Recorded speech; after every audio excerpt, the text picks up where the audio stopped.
যেমন আমরা জানি যে বিয়ের সময় মেয়েদের বাঁ পা দিয়ে প্রথমে ঘরে ফেলে তারপর প্রবেশ করতে হয়।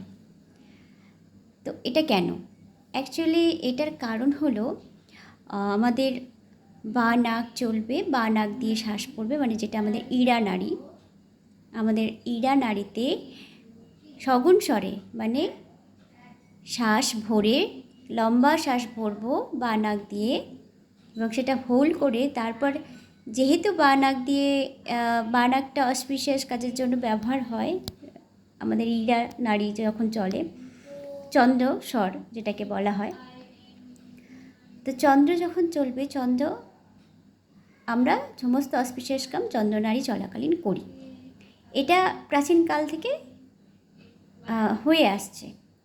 আর সেটারই আমাদের না জানার ফলে, প্রকৃত জ্ঞান না থাকার ফলে এখন এই নিয়ম চলে আসছে, কিন্তু আসল কারণ আমরা জানি না।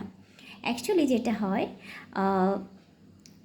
চন্দ্রস্বরে আমরা সমস্ত ভালো ভালো কাজ করি। তো যখন আমাদের চন্দ্রস্বর চলবে, চন্দ্রস্বরে সগুণ স্বরে, সগুণ বলতে ইনহেল করে হোল্ড করে, এবং যেহেতু বানাক আমাদের চন্দ্রনাড়িকে রিপ্রেজেন্ট করে, তো সেই দিকটা আমাদের শুভ। তাহলে বাঁ নাক দিয়ে শ্বাস নেব, হোল্ড করব, এবং বাঁ সাইডের পা কোনটা? বাঁ পা। তাহলে বাঁ পা দিয়ে আমরা প্রথমে ঘরে ফেলবো, তারপর প্রবেশ করব। এটাই হচ্ছে আসল কারণ। আর আমরা সেটাকে বাঁ পা শুভ মেয়েদের, বাঁ হাত শুভ মেয়েদের বলি না, তার কারণ হলো এটাই। অ্যাকচুয়ালি সবই শ্বাসের খেল। তো শ্বাস যদি আমরা ঠিকঠাক জানতে পারি, শ্বাসের ধরন জানতে পারি, তো জীবনের সমস্ত কিছু ঠিকঠাক হবে। সঠিক জায়গায় সঠিক কাজে শ্বাসকে ব্যবহার করার নীতি আমাদের জানতে হবে। এই সব বিদ্যাগুলো গুপ্ত ছিল, এগুলো প্রাচীনকালে মুনি ঋষিরা ব্যবহার করতেন এবং বর্তমানে শুধুমাত্র জৈন সম্প্রদায়রা জানতেন।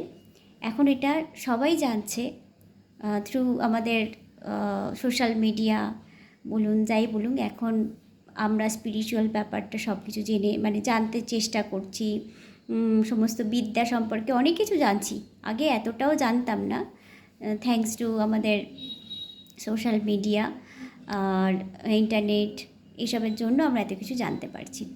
আরেকটা যেটা হয়, প্রাণায়াম। যে কোনো আমরা যখনই কোনো শুভ কাজ করব, প্রাণায়াম করলে কি হয়? মনটা শান্ত হয়। মেডিটেশন করার আগে আমরা প্রাণায়াম করি, যোগা করি। তো দেখবেন ব্রাহ্মণরা পুজো করার আগে একটু এরকম করে নেয়। তো সেই নীতিটার এতটাই অপভ্রংশ হয়েছে যে তারা এখন জাস্ট নিয়মের জন্য করে। আসল কারণটা যেটা, সেটা হলো প্রাণায়াম করে, নাড়ি শোধন করে তারপর যজ্ঞে বসতে হতো, তবেই ঈশ্বরকে তারা আহ্বান করতে পারতেন, যজ্ঞে বসতে পারতেন। আগের দিনে মুনি ঋষিরা যেটা করতেন। আর এখন সেটা কি করছে? জাস্ট নিয়মের জন্য করে চলেছে। হ্যাঁ, তো ধন্যবাদ।